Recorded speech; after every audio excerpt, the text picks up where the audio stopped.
Join me at CMC.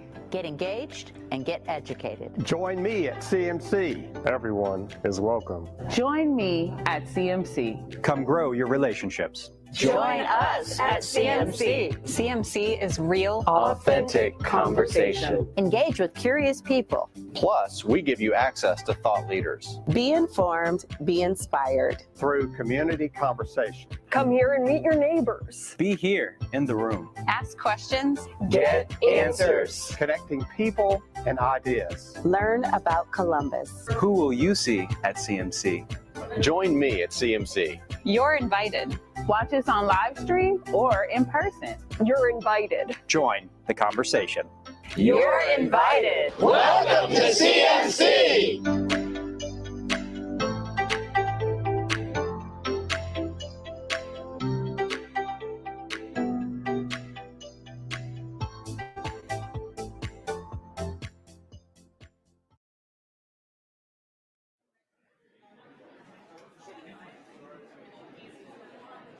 I like this very, in your face, very direct. Yeah. Good afternoon and welcome to the Columbus Metropolitan Club. Good afternoon.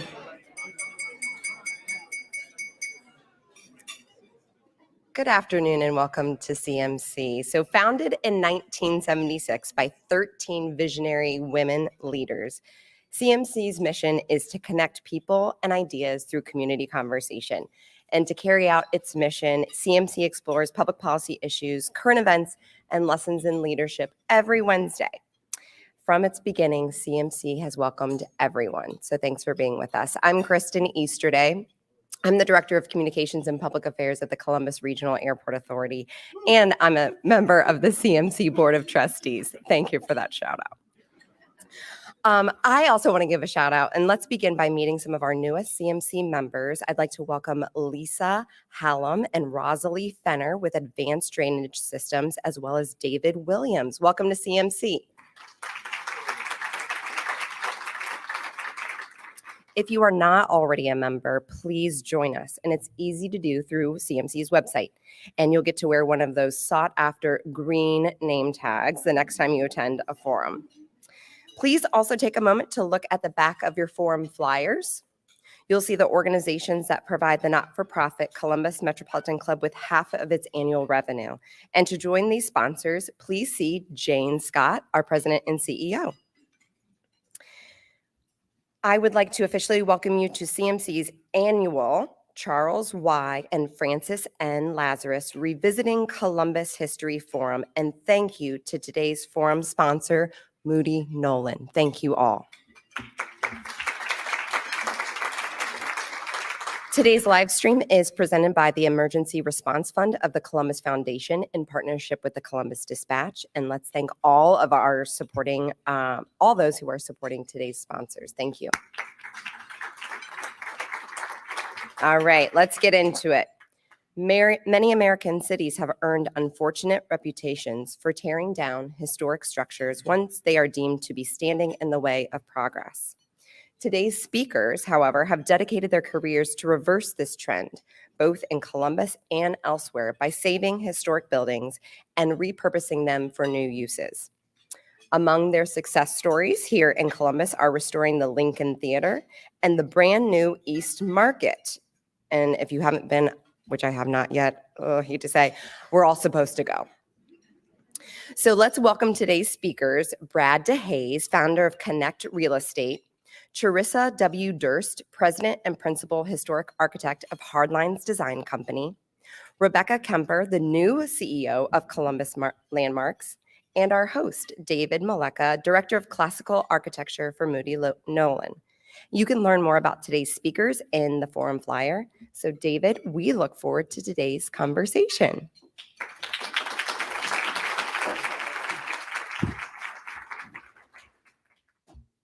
Hello, everyone. All right, we're going to jump right into this. Are you ready? Okay. Probably a softball, but why historic preservation? Why do we want to save buildings, old buildings? And this is an open question. So we'll start at the end. Becca? I started with me. All right. Well, and I think in the question, it's important to think about that component of the building, right? Because it is the building, but it's also the stories of the building. It's the stories around it. What makes these places important is that we have embodied histories in them, that we have memories, our own memories, the stories we've heard from our family and friends about being in these places. And that's what makes it important, that we have a cultural touchstone that we can refer to as we continue on in the city. And that tells us and informs us a little bit about maybe where the city can go. So that's why I'm really passionate about historic preservation. Well, honestly, some of those old buildings just look really cool. They've got really nice details that you just can't get a craftsman to recreate anymore. But, speaking about embodiment, it's like the amount of energy and materials it took to get that building built. It always seems to me it's such a shame to knock it down and stick it in a landfill. Although I did have an employee once who was a geography major who said we should do this more often just so that we create some topography in Columbus. But I don't think that's really the best use of buildings. But yes, I think a lot of people, I feel, would rather work and live in a nicely rehabbed historic building with interesting details than to just move into a new build. So typically, the historic buildings are on the best real estate. So as a developer, I think it's one of the things to where when we're looking at where to put our time and our investment, we look to put them, in the best geographic location with regards to land. But then it takes it a step further, and you have, we spend a lot of time in our new builds trying to figure out how to make a building cool, how to make it attractive, how to give it character. We have some great architecture firms in the room. We usually go to experts to figure that out. With historic buildings, it kind of tells us a story on the front end, and we actually just have to highlight the work that someone else did a long time ago. So there are components of it that make it attractive that actually are less work for us, as long as we're able to preserve them.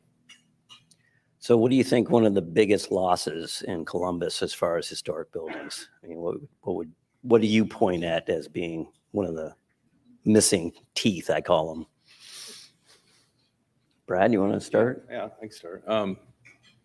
So I say about 10 years ago, I used to look at the National Register of Historic Places and look at the images online of the buildings. And I every time I look through it, I come up to the Peruna drug manufacturing building. It was on Rich Street, and it had an ornate arches of marble with a brick structure.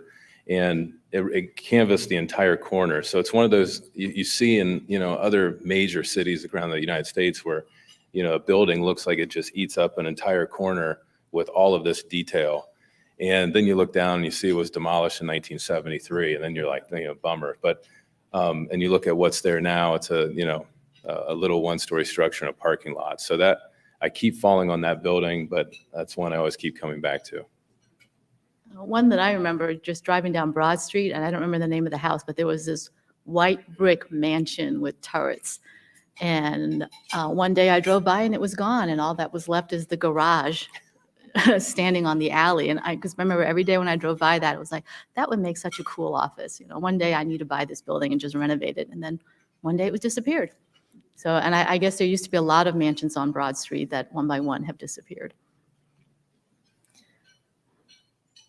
Well, I'm here representing Columbus Landmarks. So, Union Station was a critical moment in terms of a loss to the city and its history.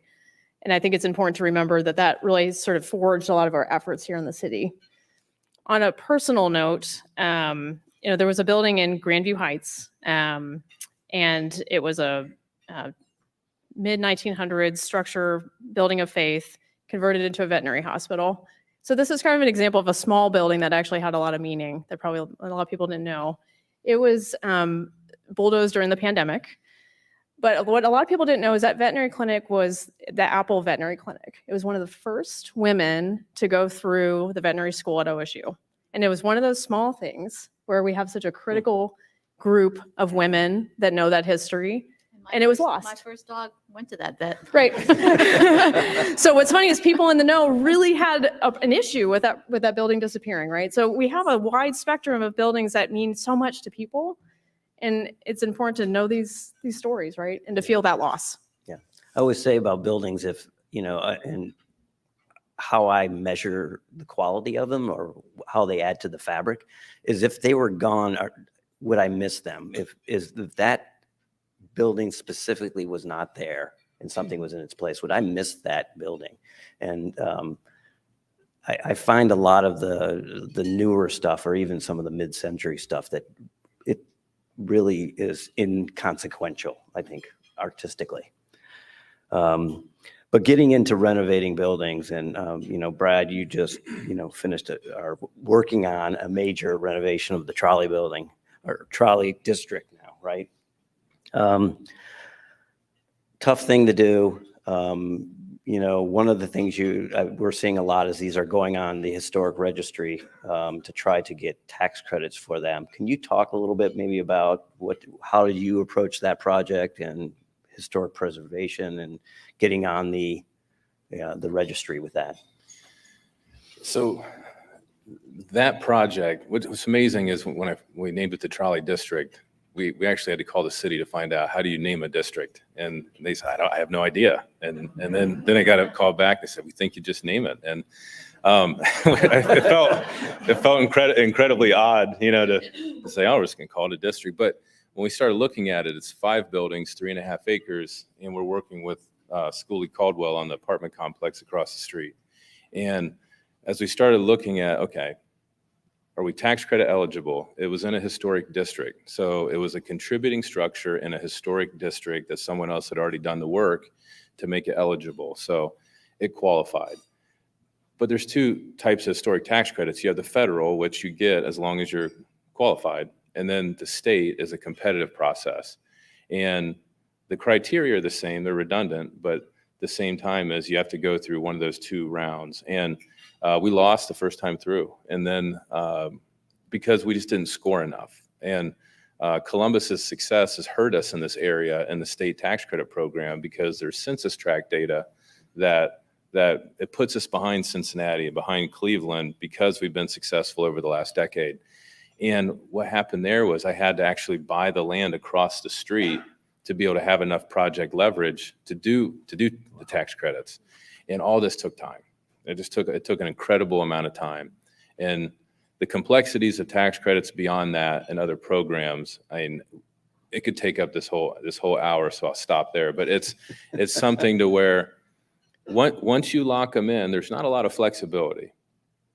So you take a project that just because of the unknown components of it as you get into working on it, things falling down, things not structurally stable that everyone thought were, measurements, for as-built not being the same as everyone thought, all these issues that come up throughout the construction process. And then you have an investor that bought tax credits that is on the national level, because usually it's a national bank and they're not very fluid. They're not flexible. So you have all these things changing, and it's very difficult to balance it. But we've been able to do it on a few very difficult projects. It has not been easy, but at the same time, as we just once you're in, you just keep eating. So we've been able to get to the finish line on a couple good ones. So all right, Charissa. So tax credits. When you do go for tax credit, the criterias that they put on the project can be overwhelming. So can you talk a little bit about that? It can be, but they are designed to basically preserve what is important about the building, its features. I remember being told that if you have to destroy too many of the historic features in order to get your project to work, it's probably the wrong use for the building. Before I even get into it, I will meet with the owner and say, what are you trying to do with the building? So up in Mount Vernon, they had a theater. They were trying to keep it a theater. I was like, okay, because if they were going to do a tax credit project trying to fill that theater with apartments, I'd probably say that's not going to work. The other thing we have advantage of is we're Ohio, and our historic preservation office is incredibly competent. So once they bless your project, it goes to the Park Service, it's almost just rubber stamped, whereas some states aren't so lucky, like their state may bless it, but then it goes through all sorts of delays at the Park Service, which has a lot of questions. So I always tell people who are thinking about doing tax credit projects, do it now before our staff at SHPO retire. Yeah. And before this one guy at the Park Service who handles, the upper half of the country retires as well. Like, they're incredibly good, they get the project through, do it now. So Becca, as the new CEO of Landmarks, probably twofold. What do you see as the future of Landmarks, and how are you moving Landmarks? And then the second thing is, what are you doing to help projects like the trolley district and other historic preservation projects? What is Landmarks going to do for us? No, thank you. Those were very good questions. So I think in terms of discussing these projects, one of the critical component that Columbus Landmarks, how we can help, is that we have a historic preservation director, Susan Keeney, who's sort of an expert in all things in terms of, what are the regulations, how to move forward in terms of projects. We have a lot of expertise on the ground in terms of documentation and assisting with all those components for storing that history. And this is a really critical component when it comes to preservation, is adaptive reuse, making sure that we know, and to your point, that these spaces have an appropriate use moving in the future. This is the way that buildings stay up, that they are used, they're occupied, and they remain meaningful to the community.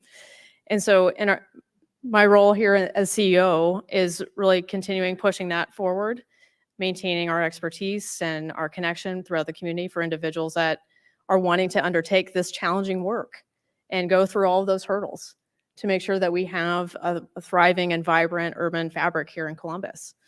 One of the other continuing challenges within Columbus, as it is for the rest of the nation, is who can do this work in terms of who can build these structures. Trades, we have a workforce development shortage that is severe. We have right now a bipartisan federal legislation to move infrastructure funding forward. That's wonderful. But when you look at the numbers in terms of how many people need to be brought into construction, the trades, architecture, and structural engineering, it's about the same number of people that are going to be exiting in the next 15 years. It needs to be double. It's a major challenge.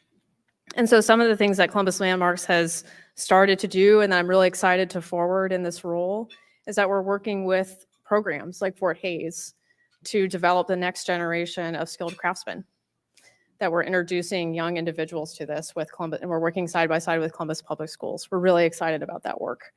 We're excited about working with individuals that are passionate about how do we use technology right now to translate and transmit expert knowledge from craftsmen who are exiting and retiring, so that it's a way to leverage that knowledge out. So those are sort of the new frontiers of Columbus Landmarks, is doing the work that we're doing, empowering and partnering, but also really looking to the future of who are going to be in these spaces and doing this work in the future. Yeah, one of the things I want to mention, and I'm thankful that Columbus Landmarks, really advocated for a project we were doing in a historic district. So trying to fit in with the fabric, they came out and actually gave us a stamp of approval, which helped move through the process. So yes, thank you for that. So again, I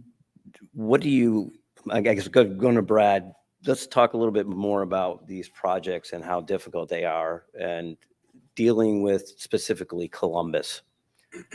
What do you see as the good thing the city's doing towards moving these projects ahead, and what are the things that are negative or being resistive to these projects? So with our projects, a few of our larger ones, we've had the benefit of the city leadership really being interested and staying involved, and that helps a lot. Columbus Landmarks, they're 10 most endangered buildings. That's always a big deal every year, because then if you're doing one of the buildings that's on that list, you can point right to it and say, this is important. This is important to people. It's important to the community.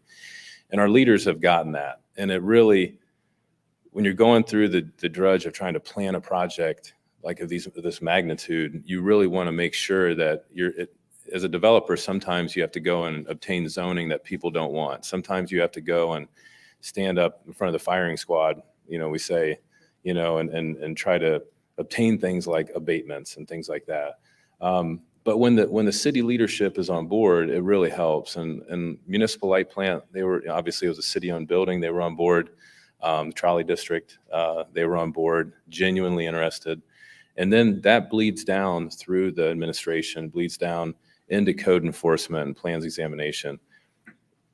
It's tough to have plans examiners review architectural drawings on a building when you're doing an adaptive reuse. And like one of the big differences I think will be part of the discussion going forward is going to be, a historic building. It is a lot easier to get the state on board and the state reviewers on board and everybody on board if your paths of egress stay exactly the same. If there's a lot of unique architecture that you're just preserving. But adaptive reuse is taking a historic building on a historic site that had a historic use, and you're adapting the egress paths. Then you have to update the fire system, fire suppression systems, all these things that buildings didn't have, and it's very difficult for a plans examiner to review it. So one of the things that really helps is for like the chief building official to be aware that the project's going on, because these lags in time kill deals. It's hard to get tenants. A lot of times our big tenants in town, they want to plan their own space in a new building. It's just part of the reality for an office tenant. When in fact, some of the most unique buildings on the best real estate are historic structures. So, I think they're doing a good job. They're just tough. There's not enough plans examiners that really understand historic buildings and that are kind of able to kind of get out of the path of reviewing new build projects. And then, the difference from the plans examiner down to the inspector. There's a lot of this. A lot of that doesn't help us. And when this happens and it goes shuffled to the back of the file, everybody, comes to me for answers, and I have no answers. So I think we should, honestly, and this is self-serving, but I think it's necessary, I think historic buildings that are tax credit deals should get preferential treatment for adjudication orders, which are, when the plans reviewer has issues with what was submitted by the architecture firm, when there are amendments and changes to the construction drawings because of an unknown feature. I think putting us at the bottom of the file stack because the plans examiner is busy, you lose tenants, and these are critical projects that have national investors. And national investors, they don't care. They don't care about your timeline. They don't care about your little market. They're interested, but they have to maintain their returns. So at the end of the day, I think if that was a known piece, we've had success because, we just push, but at the same time as other developers, I think would have a more difficult time. Sure. So same question. I mean, from an architect's perspective, what do you think? Well, I guess I was lucky that for the Lincoln Theater, we were working pretty much with the city, and it was the mayor's pet project. So I think from the top down, everybody got the squeeze, make sure this project gets through.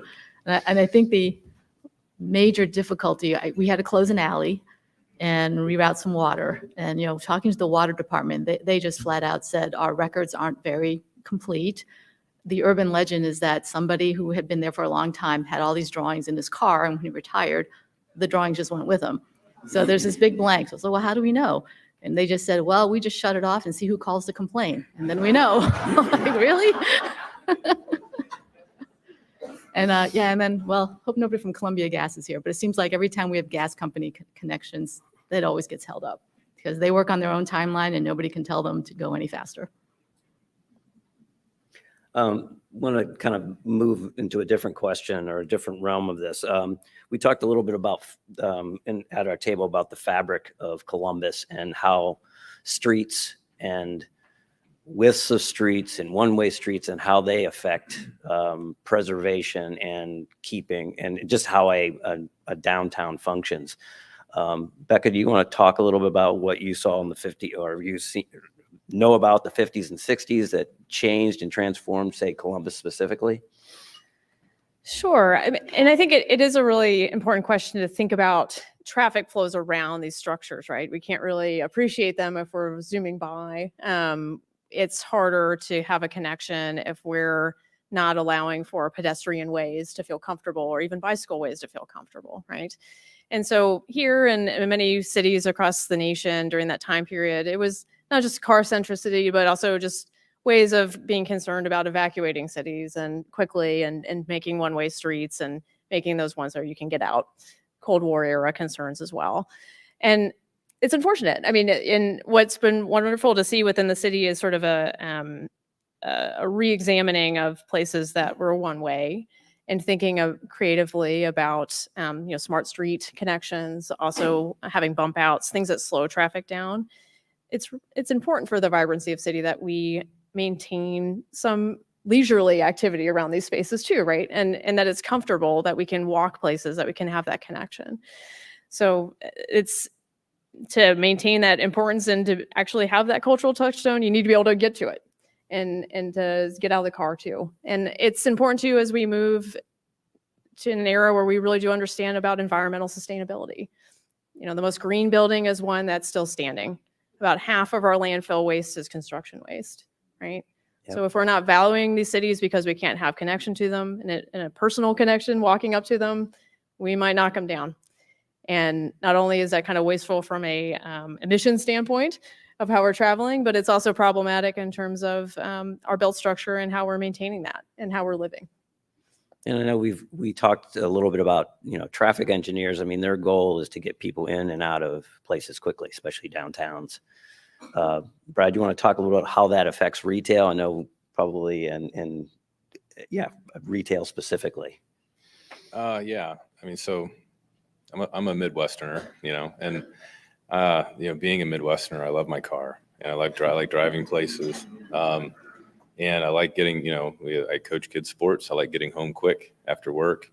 But if you think about it, we've been spoiled for so long here. Bob Weiler told me, he's like, you can get anywhere in the 270 outer belt in 25 minutes. He's like, do we really have, an issue with traffic? And, when we go and we start doing multi-lane one-ways, and we make it 35 mile an hour, or in some cases 45 mile an hour, you are killing all retail along that corridor. Because destination retail, out parcel retail at exits, it can thrive and survive because why you're going there. Why you're going to Wendy's, why you're going to a gas station.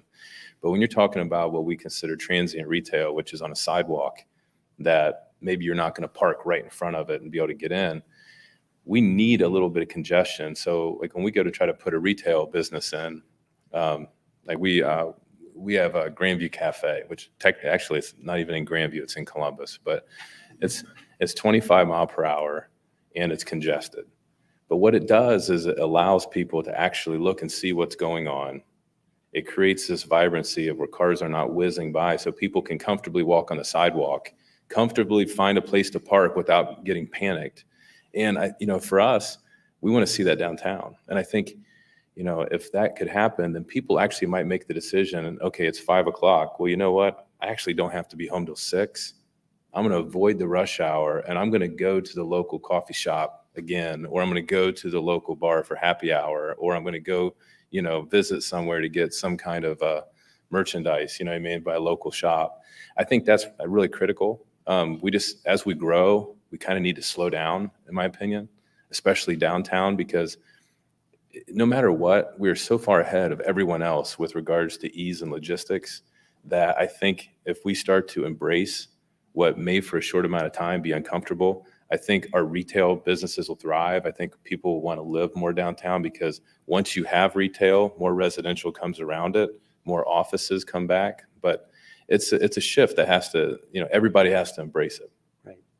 Now me and our family live downtown, and the pandemic has kind of put a squash on a lot of traffic. I mean, we would normally look out our windows and we'd see parking lots that are full.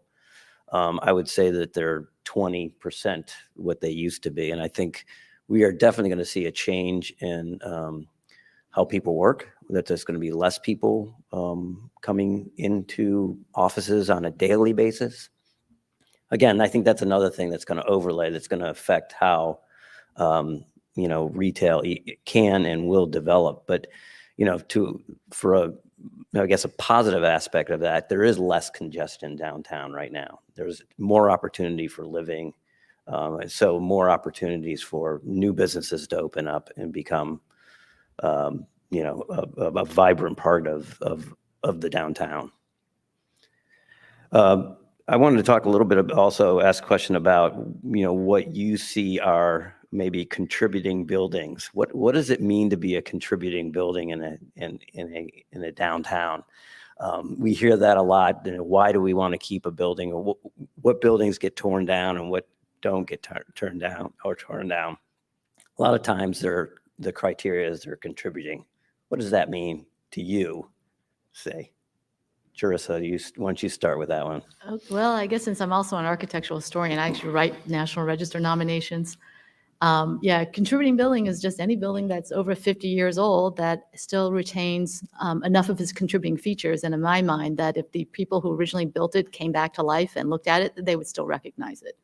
So if it's still recognizable as from its era, it's contributing. Now, I remember talking to a guy from the city who, and I've talked to a lot of clients who deal with the money, who feel like, well, we don't have enough money to rehab all the contributing buildings, so we need to pick and choose. And so in his mind, like the Lincoln Theater, a key building, that should be saved. But, you know, all that other stuff, that's trash. That can just be let go. And I'm like, no, it's the fabric. That's the neighborhood around the Lincoln Theater. But, you know, he controlled the money, so I didn't have this argument with him to his face. But yeah, I hear it a lot from many other people that we have limited resources and therefore we should just concentrate on the gems of our city and save those. But I think that you just end up with what I remember when I first came to Columbus in 1986, people asked me how it was. And I was like, it reminds me of a city in Europe after World War II. Like it was bombed. There's a building and a big empty space and a building and another big empty space. Like it's a whole bunch of buildings are missing. Yeah. And very nice now that a lot of it's being infilled. But that was the idea I had. It was like, it looked like it had been bombed out. And then at 5 o'clock, it was vacant. A lot of parking lots. Yes. So Becca, you know, I would say, Charissa, you gave us a kind of a technical approach to what a contributing building is. Becca, do you have another approach that you would think of as being a significant building that should be looked at as something worth preserving? Well, I mean, I'd like to riff off of that technical definition and your sort of placement of it in action, which I think was an apt observation of how the city has changed from the 80s to now, where there really was sort of focus on maybe a few critical buildings. We weren't sure what to do with the other. We had a lot of surface lots that sort of cropped up, right? And in terms of those contributing buildings, as you were mentioning, it's the connection of maybe the signature places and buildings and how that relates to the rest of the city. And when we're looking at a contributing building, to me, it's, again, that smaller scale that's really important as well. Was it a building that had significance because of the family that was there and what they did? Part of our holdings within the Endangered Properties Fund is the Naggy Shoe Repair Building. It was a touchstone for the community. It was a family that repaired everyone's shoes in the neighborhood, right? So everyone knew it. Everyone had a connection to the space. And so it's hard for individuals to come back onto Parsons and not see that there. And so a concerted effort was made to save this building. It might be humble. It's very much a vernacular building. It was built, not really by master craftsmen of any way, but it was built.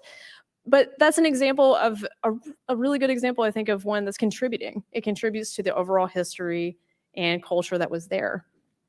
So we have this need to make sure that we understand what are the histories and places of these spaces, and how do we ensure that there is continuity in terms of buildings that need to remain in place so that we have that there. Okay.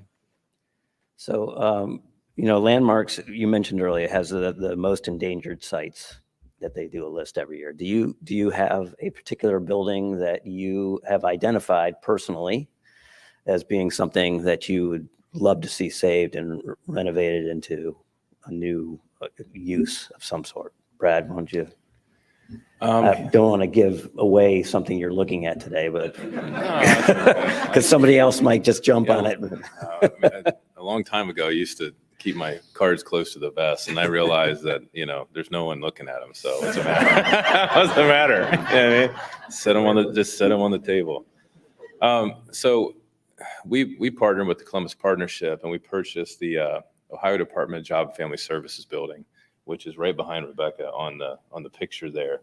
And if you think about it, just because something's on the National Register doesn't mean that you can't demolish it.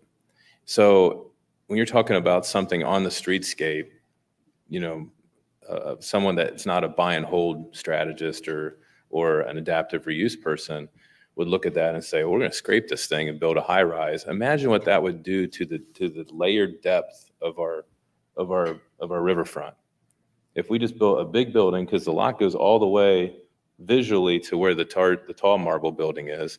And if you did that, you'd take up 20% of the visibility of the entire streetscape with a new build, and it would look fantastic. But we also have that across the river right now with all the great work being done on the peninsula. So when we looked at it, and we were lucky enough for them to call us to put together an adaptive reuse, we're going to go in front of the Downtown Commission here, I think later this month, and put our plan out. But we're really excited about it.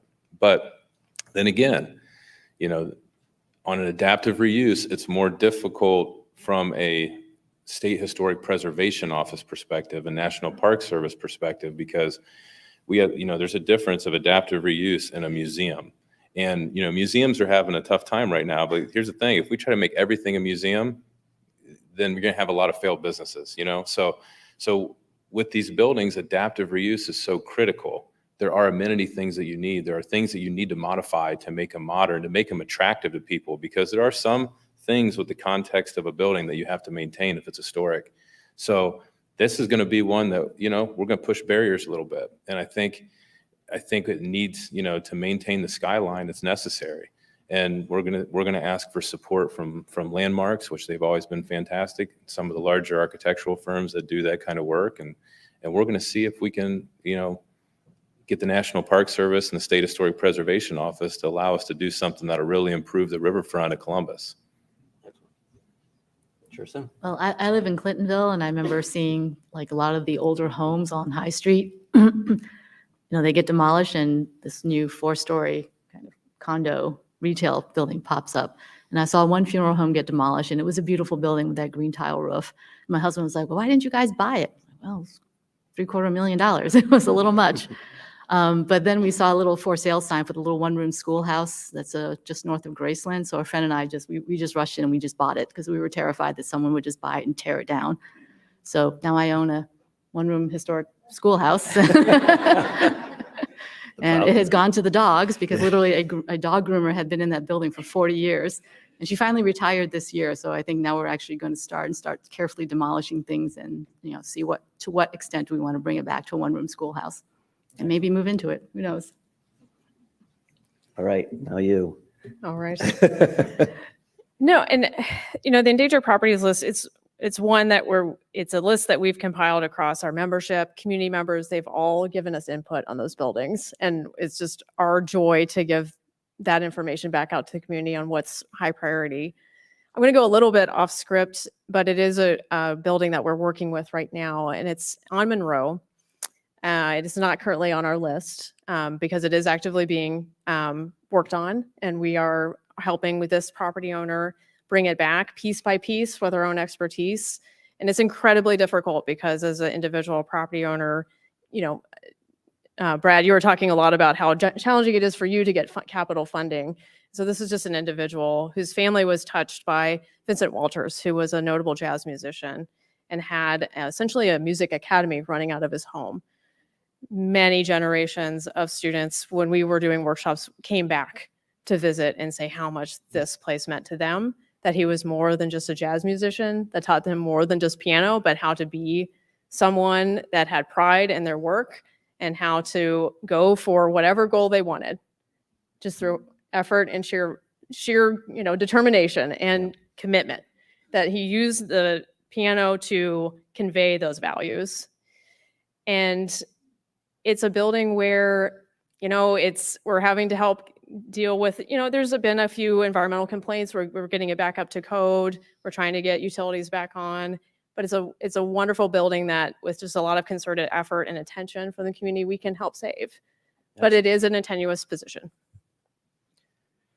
Okay, we're going to be moving to questions from our live stream and in-person audience in a few minutes. So if you have any questions, please make your way to the microphone now.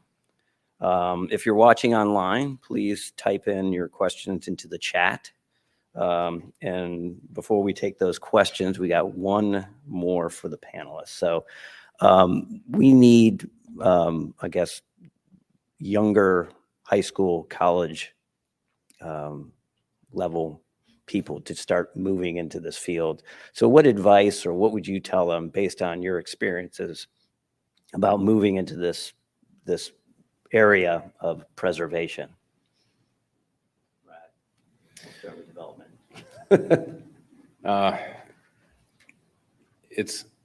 It's an easy path, I would say, to start. I think, you can start by remodeling houses and understanding, kind of, I would say dated means of construction.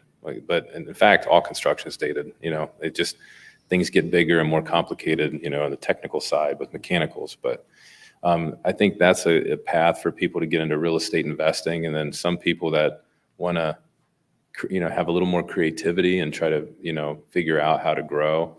They can move on to apartments, move on to small business, merchant structures. But it's not, the tax credit world is really the only way that you can do these large scale adaptive reuse. And it's an incredibly sophisticated system that they don't teach.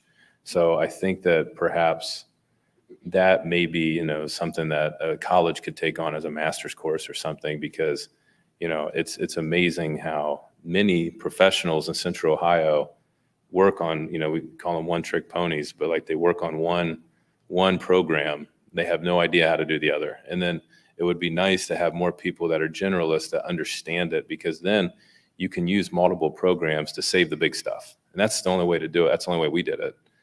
Is we were able to use multiple federal, state, and local programs. And I think, the education piece is probably something that has to happen before we can just take someone from high school through college into, large scale adaptive reuse. It's just that there's so many hurdles. Incredible amount of luck is how I did it. And it's hard for me to envision without, someone teaching them at an early age, these programs, how they could do it. Charissa? Well, we've had some high school interns come through, and one thing I've always been very glad that they all decided to do was take cursive handwriting as a elective. When did that become an elective? Because, right, you can't read old documents if you don't understand how to read cursive and write cursive. So yeah, I guess I would tell any high school intern, if you're interested in doing historic buildings, you need to be able to read cursive handwriting. I would never guess that one. So. I've been lucky that, yes, I've always loved history and I love writing. So yes, I'm doing a project in Zanesville, and the developer wants to do a historic tax credit project, but his building wasn't listed in the National Register, so I wrote it. And I was writing at the same time as a district nomination for everybody else in downtown Zanesville, but his building was kind of an outlier. So in 1 year, I wrote a district and a regular National Register nomination. But also that tax credit application, it's a lot of writing. So yeah, we did it for the Woodward Opera House, and it was like writing a 100-page report and then updating it every time there's a change. So yes, anyone getting into historic buildings, I would say, yeah, you kind of have to like to write as well as design. And yeah, you can't mind getting dirty, because a lot of these buildings have been vacant for years. They have no existing drawings. You have to go in and measure them, and you're going to come out really grubby. We're supposed to be encouraging people here. But it's fun. It's fun, though. All right, really Becca. Cool No, I mean, I think to echo that a bit, it's a mixture of being a generalist or a specialist that is willing to get into the generalist pool, right? Even if you are going to just specialize in terms of maybe one technique within the trades to help with historic preservation, you're still going to have to sort of rise up and sort of know what is the financial situation, what are the codes that I need to make sure that I'm in compliance with, how do I report this out, how do I connect with maybe the state historic preservation to show the work, right? So there's all these sorts of levels. I really benefited personally from having a background within urban planning and architecture, and actually I had a formal degree in psychology too. And I think because really what you're doing is you're finding out why are these spaces important to people? And that is, it just kind of gives you a whole multiple levels, these different kind of disciplines. I see individuals that have backgrounds in anthropology in this too, because it is why these places are important. They are artifacts of our values and our society and culture. Excellent. Brought back a college memory. I remember seeing my guidance counselor, and I wanted to take entomology because I really like insects. And he just looked at me and said, "You want to be an architect, take something about people." So out of defiance, I just took abnormal psychology and deviant behavior. I got that out of the way. But to riff on that, though, what's really funny is that now architecture is looking at structures that insects create, right? So you were on the right track. It's true. All right, it is CMC's longstanding tradition to take audience questions. So we got Doug Buchanan with CMC in the back curating questions today, live stream audience. Okay, so for you in person, please join Doug at the microphone. Yes, and back there. Good. Okay, out of respect for others, please keep your questions brief and make sure there's a question mark at the end of what you asked. We're not into statements here. So Doug, first question, please. David, thank you. And thank you to today's panelists. Eric Frixel asks, and I might paraphrase this a little bit because this could be a whole college course. He asks, what is the history of historic preservation?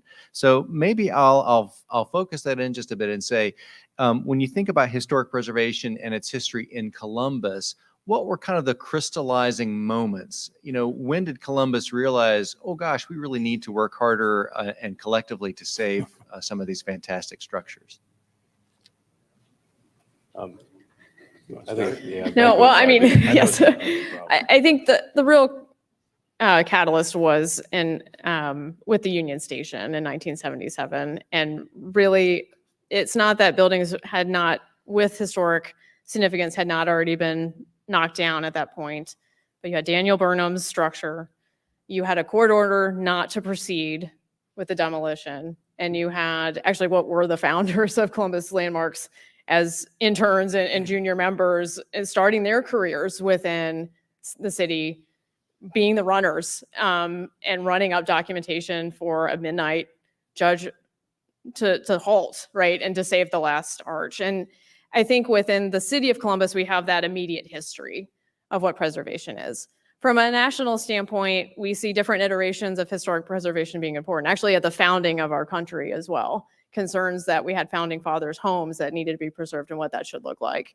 One of the first programs is actually at Columbia University with their architecture program and preservation. So and different iterations have occurred across preservation and different focuses. And so you can look to Cornell for sustainability and historic preservation. That was the grounding of their root and program. Columbia was really sort of more of that cultural concern with alongside architecture. And so within historic preservation, there is a whole continuum of what priorities need to be and should be. Then they've occurred across our own history. And so it's a great question. Yeah, and on the federal nationwide level, in 1966, the National Historic Preservation Act was passed.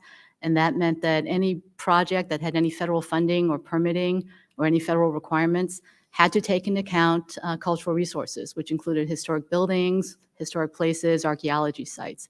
So a lot of the agencies like ODOT, they get a lot of federal highway money. Before they widen any road or build a new road, they have to do an archaeology survey and make sure they're not going to impact any historic archaeology sites or buildings by their projects.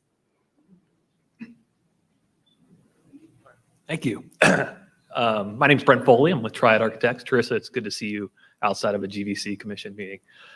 You guys didn't mention that GVC, Urban Village Commission, was obviously one of the early starters in historic preservation. It's my first CMC since the pandemic, so it's good to see people in person. This is a nice thing again. But my question has to go around the tax credits. All the panelists spoke of the tax credits, and Brad, you spoke specifically of the difficulty in scoring in different districts.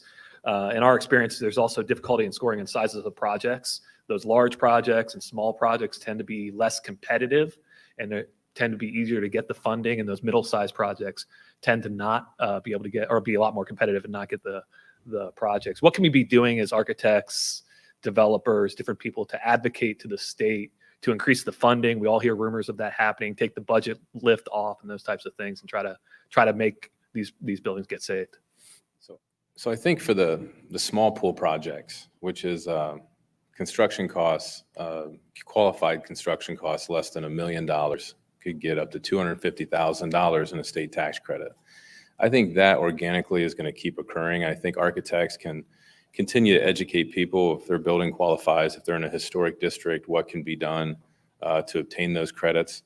When you get in the mid pool and the big pool and you have these larger projects, I mean, I've had developers that are, very intelligent people come in and, okay, what now? Like how do How do I take this tax credit and how does it turn into money? You know, and it's complicated. It's incredibly complicated. It's a market that shifts and moves, and you're negotiating with you know, typically national groups. So I don't know from an architectural standpoint, maybe referring them to a really good tax attorney. I think that's a good one, and a great accounting firm. I think those are great, you know, great avenues to be able to direct. But I think the bigger thing is some of the best developers we have in Central Ohio won't touch tax credit deals. And it's just because they want to move faster.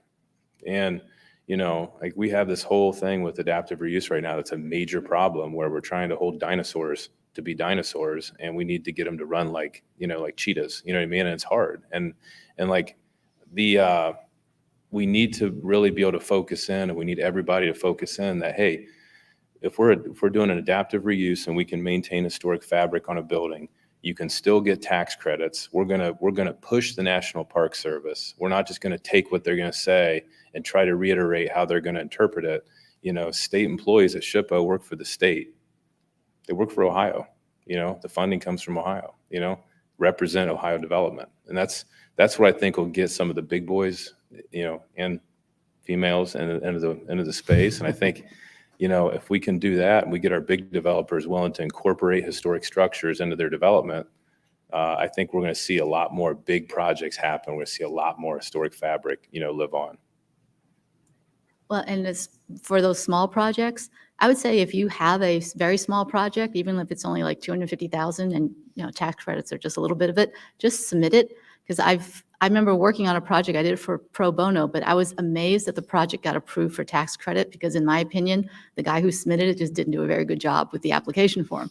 But I think the project was so small that by the time the state awarded everything, there was still this little bit of money left. So I think they just look and say, all right, who else is left that's minimally qualified that we can just award it to and not have any leftover money?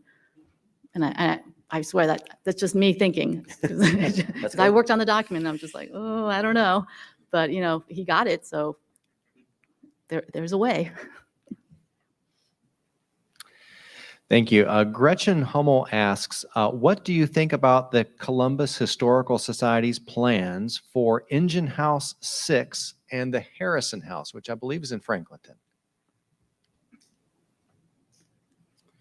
I don't know much I about saw the this. RFP for it, and what they propose to do to it seems really cool. I mean, that's another building that I've driven down Broad Street and go, oh, that is a really cool building. That would make a cool office. And apparently that's what they want to do, is renovate it into like a museum in the front, with like a community meeting room, and in the future offices on the second floor. So if they actually get the funding and pull this off, I think it'll be a very nice building. And one thing I would be curious to see is how they deal with that old tower. If they're going to keep it open, or is it going to have to be closed up? So I remember that building. So I think it was Ray's vacuum service that was in there, if I remember correct. So I think they brought it to us to purchase, and we looked at it. And then Heritage Ohio was looking at it, and they had a plan, and they had some great members on their board that then brought a plan to us, and we looked at it. But the issue is one of those things that didn't have enough square feet. And that's the hard thing, is you get some of these buildings with a lot of integrity on the front, and then they're just shallow, or the lot doesn't allow you to incorporate, you know, enough parking to be sufficient. So I hope it works. I hope they get it through. I mean, that is something to where I think that's the only way to solve that building, because it'd be very difficult to find another use for it, just because of, you know, the size and the amount of money that you would have to put into it. Thanks for being here. I'm Jane Scott with the Metropolitan Club. Over the last maybe 3 or 4 years, the city has been talking about revamping and revising much needed Columbus building code. I don't know how informed all of you are, but do we know if there's any progress being made on that? And if so, if not, how is that impacting, how's that affecting some of the historic preservation that's trying to get done in Columbus? I mean, my understanding is that they're hiring, the city's hiring an outside consultant to help with this, and we're waiting on that consultant. At least that's what I had heard. Well, the state has done a pretty good job with their Chapter 34 existing buildings. that if you have an existing building and you want to rehab it, there's an alternative method to meet the code without actually putting in sprinklers and all these expensive things that some clients can't afford. So I worked on a B&O railroad station up in Mount Vernon, and we got them to a certain point, and then they told us, okay, we got it from here, don't worry about it. And so I didn't. So 2 years later, I get the frantic call, well, we're opening this year, and we got this pink notice from the state. And I was like, oh crap, they never got a permit. So literally we did a, that code calculation and submitted it where they didn't have to put in certain things, but they could substitute less expensive items. That would be okay. And we got them moved in, and they had their 100th anniversary of the founding of the railroad station open house. So yeah, so the states seem to have gotten a way to rehab buildings. So I hope the city will kind of look to that as a model. Okay, since I'm Warren Fishman, since I'm the last person, I'll make this really quick. Always been interested in once you accept the credits and you get the building finished and it's an historical building, what are the limitations of that building as the years go by? 10 years down the road, if somebody wants to update it or change it, what kind of limitations are there? So there's something called a conservation easement, and if you donate it, that's in perpetuity. There's a lot of thoughts on the legal definition of perpetuity. Is that actually forever? I'm not in those discussions, but that's an easement. The tax credits is a 5-year hold from after you place it in service. So traditionally, you can't sell a controlling interest in the property. So you can only sell up to a third. And most people want to play it safe, and you can only sell up to 25% of a property within 5 years. So you essentially can't sell it for 5 years. And then you have to maintain all of the parts that are in what they call your part 2 when you did the construction. And then the part 3 is the final approval. 5 years from that date is if you make any changes to it and they catch you, then they could come back and recapture. So it's a huge penalty. But after 5 years, you can, with tax credits, you can do whatever you want. So it is something that does really kind of give you the gasoline to get it going, get it adapted. But it doesn't control the real estate forever. Now, Columbus has a historic registry that, if you put it on there, it's like an easement. It binds it forever. So those are some of the nuances where it's, you really need to get an attorney or someone that's done it before to really guide you through some of these projects, because you can go a wrong path really quick and give up a lot of value. And you need to have really good property insurance, because if your building burns down in those 5 years, the IRS will want their money back. All right. Wish we had more time, but that's it for today. We're going to bring up Kristen again for the concluding remarks, and thank you.